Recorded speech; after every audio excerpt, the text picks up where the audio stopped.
শীতকাল পড়লেই সব মেয়ের মায়েদের মধ্যে ঝাঁসি রানী লক্ষ্মীবাঈয়ের আত্মা ভর করে।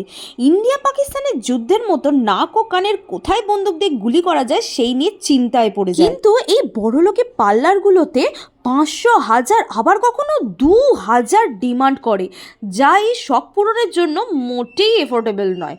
কিন্তু রাজুদার 20 বছরের এক্সপিরিয়েন্স ও হাতের জাদুতে ব্যথা তো হয়ই না, উল্টে কোনো গ্যাঁজ বা ফোঁড়াও হয়। আর যদি টাকার কথা বলি তাহলে কান ফোটানোর জন্য মাত্র 80 থেকে 120 আর নাক ফোটানোর জন্য 60 টাকা ভাবা যায়। দাদারই ছোট কসমেটিক জুয়েলারির দোকানে, যেখানে খুব এফোর্ডেবল প্রাইসে সব কিছুই পাওয়া যায়। দোকানটা ছোট হলে কি হবে, কসমেটিক্স আর ইউনিক জুয়েলারির খাজানা। যারা যারা ভাবছো এই শীতকালে কোথায় পিয়ার্সিং করবে, অনেক টাকা খরচ, তারা কিন্তু নিঃসন্দেহে এই দাদার দোকানে চলে যেতে পারো।